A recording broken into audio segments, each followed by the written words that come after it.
Professeur Rigaud, bonjour.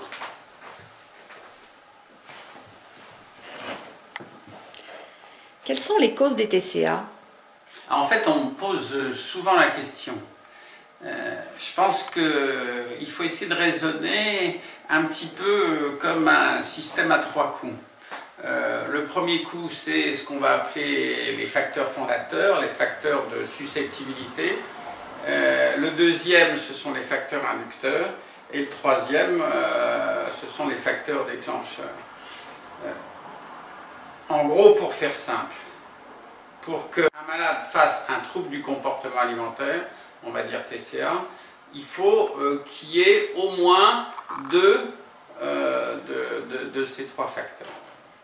Alors les facteurs, on va dire, de susceptibilité, ce qui va être le fondement, la fondation du TCA, eh bien, ce sont des facteurs qui peuvent être d'ordre génétique, d'ordre familial, d'ordre social. Alors, parmi les facteurs génétiques, déjà, il faut relever le sexe, puisque les TCA, dans plus de 70% des cas, touchent le sexe féminin. 95% des cas pour l'anorexie ou la boulimie, 70% des cas pour la compulsion alimentaire ou d'autres TCA. Donc, le genre, sexe féminin, joue un rôle important. Le deuxième facteur génétique, eh bien, ça peut être des mutations dans les systèmes qui gèrent le comportement et plus particulièrement le comportement alimentaire. Alors, ceci ne s'inscrit pas forcément dans une histoire familiale où il y a plusieurs personnes qui sont frappées de TCA. Ça peut être effectivement un seul individu, mais c'est vrai que parfois on trouve des familles où il y a 2-3 personnes, une tante, une grand-mère qui ont un TCA, et ceci explique les choses. Alors, le deuxième facteur de fragilisation, de susceptibilité, c'est la société. La société, parce que la société véhicule des peurs et des dictates, le régime minceur, l'idéal minceur, l'idée que les aliments font grossir, enfin on fera un cours particulier sur cette idée-là, mais manifestement notre société, et pas seulement la société française, partout dans le monde maintenant, c'est la mondialisation, la société aide à ce que les TCA existent. Puis le troisième facteur, c'est la famille. Alors non pas forcément la famille en tant que telle parce qu'elle est pathogène, mais la famille parce que l'enfant, l'adolescent, va utiliser ce qu'on appelle ses neurones miroirs pour copier, entre guillemets, ce qui se passe dans la famille, pour copier le comportement de certaines personnes de la famille, par exemple le père ou la mère. Alors par exemple, copier son anxiété, copier son besoin de perfection, copier son état dépressif, etc., etc. Et ça joue un rôle important. Donc parmi ces facteurs de susceptibilité, il y a donc la génétique, la société et la famille. Alors maintenant, passons au deuxième niveau de facteurs, c'est ce que j'appelais les facteurs inducteurs. Alors, parmi les facteurs inducteurs, le plus connu, le plus important, il faut insister, c'est l'adolescence. À l'adolescence, la personne, la jeune fille, se sent parfois un peu perdue. Si elle est un peu plus fragile qu'une autre, elle voit bien que son corps et son esprit, son âme ne sont plus en phase. Que parfois le corps cherche l'esprit, que parfois l'esprit cherche le corps et qu'il ne se trouve plus aussi bien qu'avant.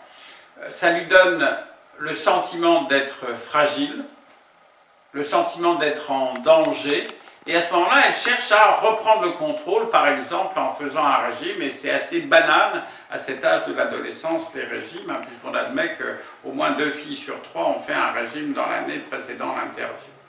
Donc ça, c'est un facteur important. Il peut y avoir un deuxième facteur, qui n'est pas toujours retrouvé, bien sûr, qui est un traumatisme.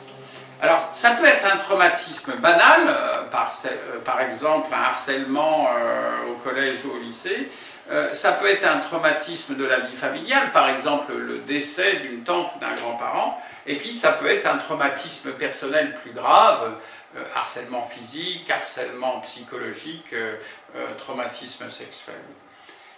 Donc ça, c'est sûrement un élément qu'il faut rechercher dans la vie de ces personnes.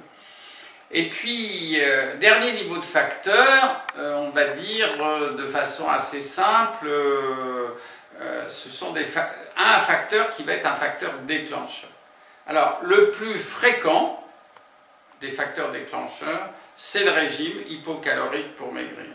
Plus de 70% des malades qui vont faire un TCA ont commencé par un régime hypocalorique pour maigrir. C'est même 90% des cas quand on regarde la boulimie ou la compulsion alimentaire. Alors ce niveau de facteur, on le détaillera, on l'expliquera dans un autre topo, mais c'est sûrement le plus fréquent et le plus important. Deuxième facteur déclencheur, eh bien, un état dépressif. À l'occasion de cet état dépressif, la malade a perdu l'appétit, elle a maigri et pendant l'amaigrissement, s'il y a des facteurs de susceptibilité et si on est dans une zone où il y a des facteurs inducteurs, eh bien, le TCA va se déclencher. Et puis, il peut y avoir un autre facteur déclencheur, c'est par exemple un épisode de la vie banale qui a fait que la personne a arrêté de manger pendant quelques jours, à l'occasion d'une opération sur les dents de sagesse, à l'occasion d'une gastro-entérite, à l'occasion d'une intervention chirurgicale. À ce moment-là, elle a arrêté de manger, et puis parce qu'il y a des facteurs de susceptibilité, parce qu'on est dans une zone où il y a des facteurs inducteurs, eh bien, ça va déclencher le TCA.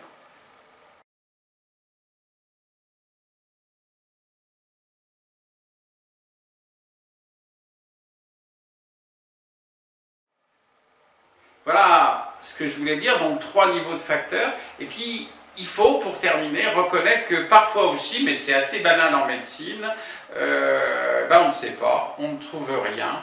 Il n'y a eu aucun épisode particulier, il n'y a pas de contexte génétique évident, on est hors d'une zone de facteurs inducteurs, par exemple loin de l'adolescence, il n'y a pas eu de traumatisme, il n'y a pas eu de régime pour maigrir, et le TCA démarre. Voilà ce que je voulais vous dire, et puis bonne journée, Merci. et puis à bientôt. À bientôt.